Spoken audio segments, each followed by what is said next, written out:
Tidak hanya pemuda di Madiun yang diamankan polisi karena diduga hacker bernama Bjorka. Sebelumnya di Cirebon, Jawa Barat, seorang remaja bernama Said Fikriansyah disebut-sebut sebagai identitas asli Bjorka, hacker yang baru-baru ini membobol berbagai situs website milik pemerintah. Bukan tanpa sebab, Said Fikriansyah dituduh sebagai Bjorka oleh akun Instagram @voltcyber_v2. Namun Said membantah keras tuduhan tersebut dan mengatakan bahwa ia bukanlah seorang hacker. Jadi intinya buat kalian semua yang nuduh saya tentang Bjorka itu, saya intinya bukan Bjorka. Karena saya sendiri aktivitasnya itu ngedit, bukan tentang hacker-hackeran. Dan saya nggak pernah tuh yang namanya bisa ngehack. Terima kasih. Gambaran pelakunya sudah teridentifikasi dengan baik oleh BIN dan Polri, tetapi belum bisa diumumkan. Dalam kasus ini, Menko Polhukam Mahfud MD mengklaim bahwa BIN dan Polri sudah mengidentifikasi sosok peretas yang mengatasnamakan dirinya Bjorka. Pernyataan itu disampaikan sehari setelah pemerintah membentuk tim khusus untuk menghadapi serangan Bjorka yang membocorkan dokumen milik pemerintah hingga data pribadi pejabat negara. Hacker Bjorka menghebohkan dengan meretas data-data pribadi hingga beberapa instansi milik pemerintah. Kita akan membahasnya bersama sejumlah narasumber yang telah hadir. Ada pakar keamanan cyber Cisrek Pratama Persada. Selamat petang Pak Pratama. Dan Bapak Henry Subiakto juga telah bergabung dengan kami. Selamat petang Bapak-bapak. Selamat petang Mbak Nisa. Baik, saya ke Mas Pratama terlebih dahulu. Mas Pratama, hari ini polisi mengklaim sudah menemukan identitas asli Bjorka yang di Madiun. Sebelumnya ada lagi di Cirebon, namun hari ini yang diperiksa secara intensif. Anda percaya itu Bjorka? Ya enggak lah. Orang di threadnya yang ada di Bridge.to aja akun Bjorka aja bilang kok dia silahkan tuh ditangkap itu orang-orang tuh, bukan itu emang siapa yang ditangkapin, bukan saya gitu. Ya kalau dia ditangkap dia nggak bisa posting lagi lah. Memang untuk artinya iya, silakan Mas. Ya, artinya adalah tidak sesederhana itu kita bisa menangkap hacker yang punya kemampuan begitu. Ada banyak metode dan cara yang bisa dilakukan gitu, bukan hanya dari laporan yang ada viral di media sosial gitu, atau dari laporan beberapa lembaga konsultan security gitu yang sebenarnya belum tentu itu benar begitu. Sebenarnya cara yang paling benar adalah menemukan di mana mesin yang curi datanya, kemudian dilakukan forensik di situ, kemudian dari situ diteliti gitu, dianalisis gitu, menggunakan malware-nya apa, kemudian pattern-nya itu seperti apa, kira-kira siapa yang melakukan pencurian tersebut, kemudian ada jejak-jejaknya yang ditelusuri kayak gitu. Sulit nggak sih nge-tracing hacker gitu, Mas Pratama? Sulit. Tapi sekelas pemerintah gitu. Indonesia harusnya bisa cepat nggak sih, Mas Pratama? Gimana? Sekelas pemerintah Indonesia seharusnya bisa cepat atau tetap susah?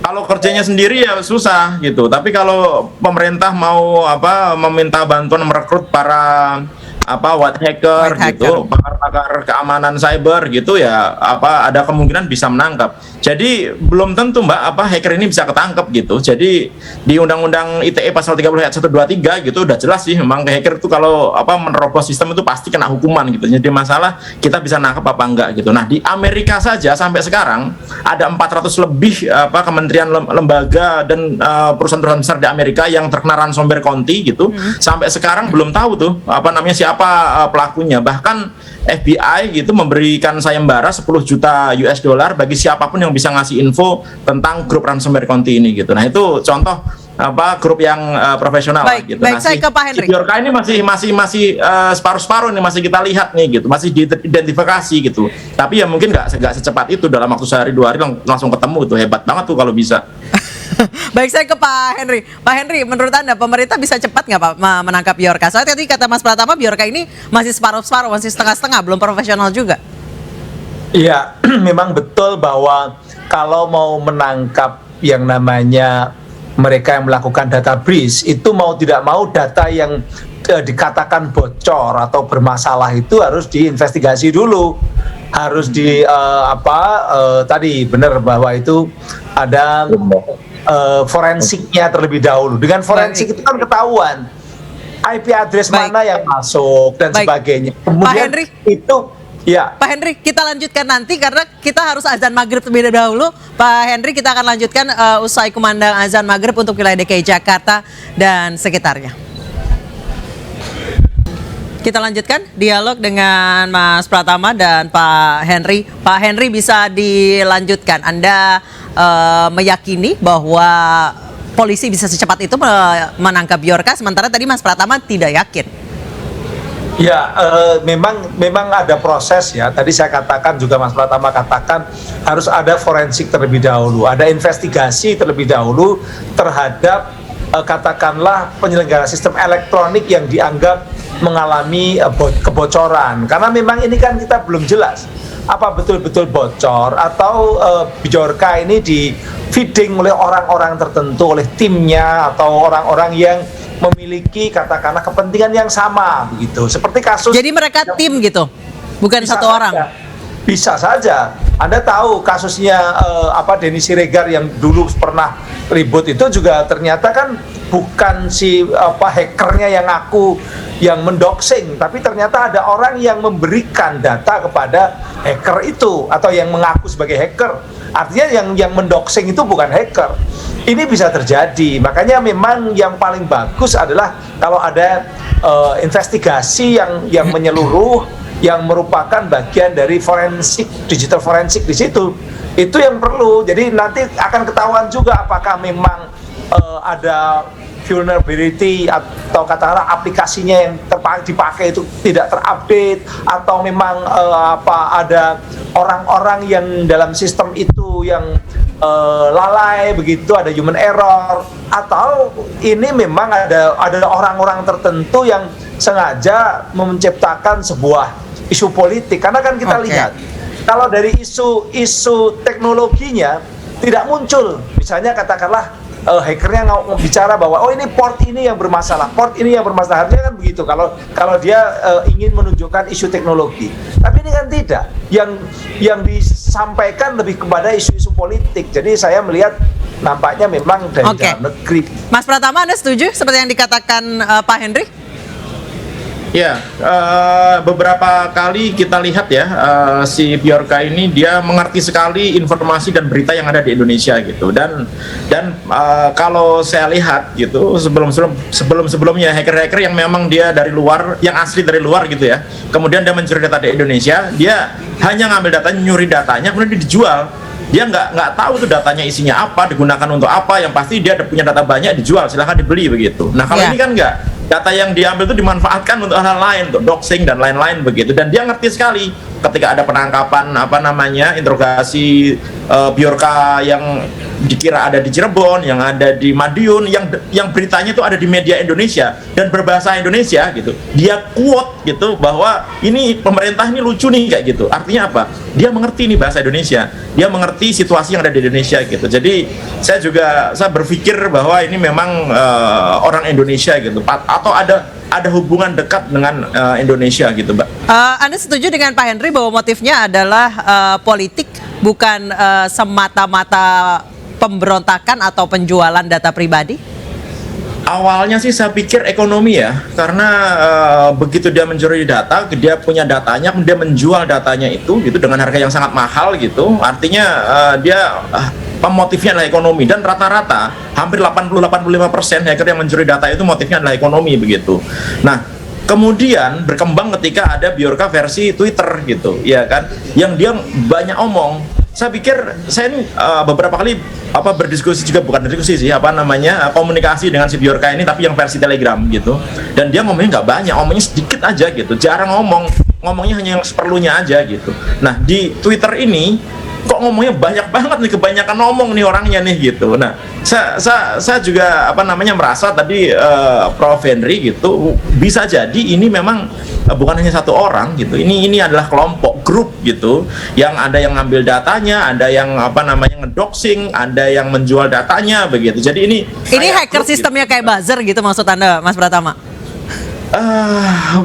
Bukan buzzer. Kalau buzzer itu kan dia sendiri, dia apa namanya, pakai bot-bot gitu, menggunakan segala macam teknologi gitu, atau juga nyewa orang gitu untuk Ya, tim. memboosting dia gitu. Ya mirip gitu. Tapi kalau ini dia biasanya ada bagi tugas. Dan biasanya kalau hacker ini, Mbak, kalau apa namanya grup hacker itu kadang-kadang mereka nggak saling kenal gitu. Mereka hanya kenalan di grup, kemudian apa namanya, bertukar email atau bertukar ID Telegram gitu yang tidak bisa diidentifikasi identitasnya gitu. Masing-masing nggak tahu siapa aslinya, rumahnya di mana, kemudian apa pekerjaannya gitu. Tapi dia menjadi satu, membuat konsorsium seperti itu untuk apa namanya, menjual data dan melakukan apapun terhadap data yang dicuri tersebut. Baik, saya ke Pak Henry. Pak Henry, masalah kebocoran data sampai saat ini masih belum jelas bahwa data-data masyarakat yang kemudian diunggah ke internet untuk Peduli Lindungi, untuk My Pertamina dan lain sebagainya, itu tanggung jawab siapa?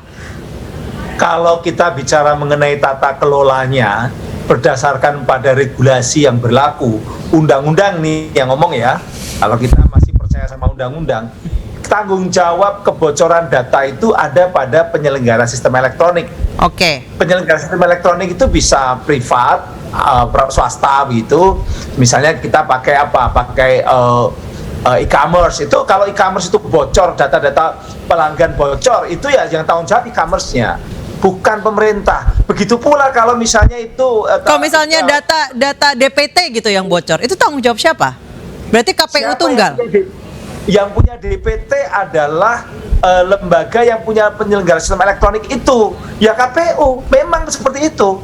Karena sama dengan kalau rumahnya Mbak Anissa itu terbuka tidak rapat, lalu ada pencuri nyolong di situ, yang tanggung jawab paling utama itu ya pemilik rumah, bukan Pak Lurah. Berarti bukan pemerintah ini sama sekali tidak mengurusi atau tidak peduli dengan keamanan data-data. Sementara kan kita cita-citanya mau single identity ya. Nah, kalau single identity, misalnya single identity number, kemudian ada yang menyimpan, misalnya itu Kementerian Dalam Negeri atau Kominfo. Kominfo nggak boleh, terus terang. Kenapa? Karena Kominfo itu sebenarnya adalah pengawas. Dia yang mengawasi dan meregulasi. Sehingga sebenarnya tidak boleh antara yang mengawasi, regulasi sekaligus nyimpen. Yang nyimpen harus orang lain. Orang lain ini bisa saja kementerian lain.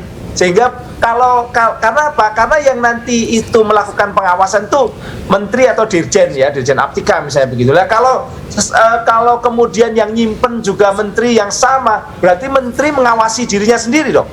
Karena Menteri Kominfo itu pengawas, dia mengawasi, dia mencoba untuk melihat bahwa apakah tatanan regulasi yang dibuat itu dilaksanakan benar atau tidak. Itu justru kementerian gitu ya, kementerian dalam hal ini adalah Kominfo.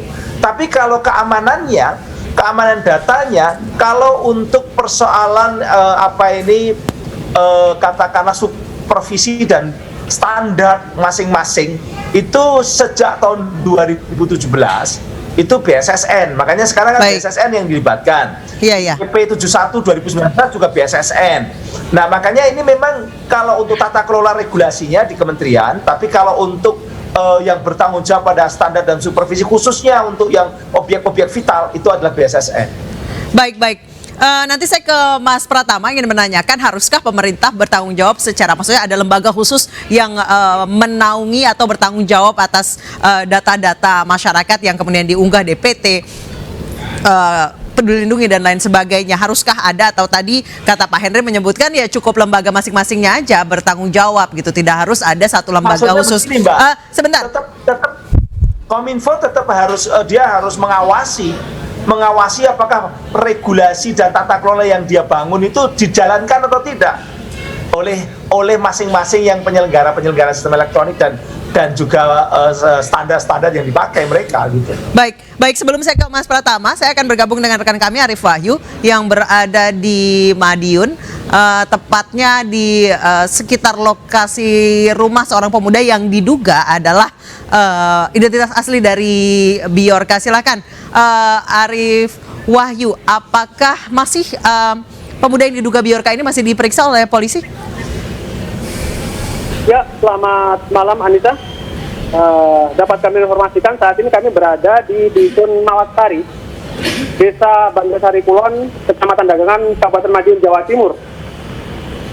di sekitar malam seperti ini, tepatnya 18.30 kemarin, 4 orang anggota tim kepolisian berkunjung ke rumah pemuda berinisial MAH yang berada di belakang kami sekitar 500 meter.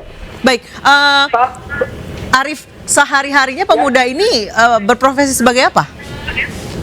Berdasarkan keterangan dari orang tua MAH, Ibu Suprihatin dan bapaknya, ayahnya Pak Dimanto, setiap hari MAH ini berdagang minuman es di perempatan desa Pintu di wilayah dagangan. Itu bukan milik dia, tetapi dia bekerja ikut orang lain. Demikian, Anissa. Baik, jadi MAH ini yang dicurigai Bjorka adalah pegawai pedagang es di perempatan. Sehari-harinya. Jadi setiap hari mulai pagi sampai sekitar malam gitu, MAH ini bekerja sebagai penjual es. Sehingga ketika ada 4 orang anggota kepolisian datang ke rumah MAH di Dusun Mawasari, Desa Bantarsari Kulon, orang tua sendiri merasa bingung dan tidak mengetahui apa penyebabnya tim kepolisian datang. Dan ketika datang, kepolisian memberikan keterangan kepada orang tua akan melakukan pemeriksaan terhadap MAH di Polsek Dagangan. Namun pada kenyataannya hingga saat ini orang tua justru mengetahui bahwa anaknya menjadi terduga dari hacker Bjorka. Beberapa awak media berkunjung ke rumahnya dan menanyakan terkait keberadaan MAH maupun keseharian dan mengapa bisa diminta keterangan oleh polisi berkaitan dengan terduganya sebagai Bjorka. Baik, kalau Arif, kalau misalnya dilihat dari pemeriksaan rumah, penggeledahan rumah dan lain sebagainya, apakah ditemukan memang perangkat-perangkat komputer yang memadai untuk seorang hacker? Keterangan dari orang tua, Ibu Prihatin, di kamar anaknya tidak terdapat alat-alat perangkat elektronik seperti itu. Yang dimiliki adalah hanya sebuah telepon genggam atau smartphone yang setiap hari digunakan anaknya dibawa untuk bekerja sebagai penjual es. Itu keterangan dari Ibu Prihatin ketika siang tadi kami berkunjung untuk wawancara di rumah beliau sekitar 500 meter dari jalan ini.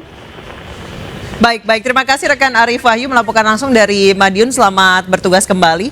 Saya kembali ke Mas Pratama dan Pak Henry. Mas Pratama, boleh menanggapi tadi. Haruskah ada memang lembaga khusus yang memang menjaga dengan benar potensi kebocoran data masyarakat ini? Ya, jadi kalau menurut saya tadi yang disampaikan Pak Henry itu sudah cukup benar gitu, bahwa memang ada standar aturan keamanan informasi gitu yang harus dipatuhi oleh penyelenggara sistem elektronik, baik lingkup private ataupun lingkup pemerintah. Nah, dalam hal ini Badan Sipil Sandi Negara memang membuat aturan standar keamanan sistem informasi tersebut, termasuk juga sistem pemerintahan berbasis elektronik, bagaimana cara pengamanannya, bagaimana jika terjadi insiden kebocoran data, bagaimana langkah mitigasinya dan lain-lain. Yang jadi masalah adalah aturan yang dibuat oleh BSSN ini ternyata tidak diimplementasikan oleh kementerian lembaga yang ada gitu, sehingga mereka bilang iya tapi tidak melakukan. Anda melihat jalan atau tidak punishment-nya kalau misalnya untuk yang tidak mengikuti aturan? Nggak jalan, nggak ada punishment sama sekali, Mbak, gitu. Jadi nggak ada punishment sama sekali. Saat ini aturan yang dipakai ketika terjadi insiden kebocoran data adalah PP/PSTN nomor 71 PP nomor 71 tahun 2019 tentang penyelenggaraan sistem transaksi elektronik, dan Permen Kominfo nomor 20 tahun 2016 tentang pelindungan data pribadi gitu. Yang saya bilang ya hukumannya itu kayak anak SD gitu, diperingatkan secara lisan, diperingatkan secara tertulis, dihentikan sementara kegiatannya jika benar-benar terjadi kebocoran data, dan diumumkan di platform online. Tapi sampai saat ini gitu paling banter hanya sampai nomor 2 aja diperingatkan secara tertulis gitu. Jadi memang nggak ada efek jerahnya. Jadi mau mengimplementasikan keamanan yang benar atau enggak gitu, ya sebenarnya agak nggak ngaruh gitu. Nah, oleh karena itu kenapa undang-undang perlindungan data pribadi ini hadir dan penting ada di Indonesia gitu, untuk memberikan efek jerah, memaksa para penyelenggara sistem elektronik ini baik lingkup private atau lingkup government untuk mengamankan sistem masing-masing, karena kalau enggak di situ ada ancaman hukuman pidana, ada ancaman hukuman denda gitu, Mbak. Baik, Pak Henry, Mas Pratama, kita jeda terlebih dahulu. Jangan kemana-mana, kita masih akan berdialog nanti. Usai jeda berikut, kami akan kembali. Tetap di Newsroom.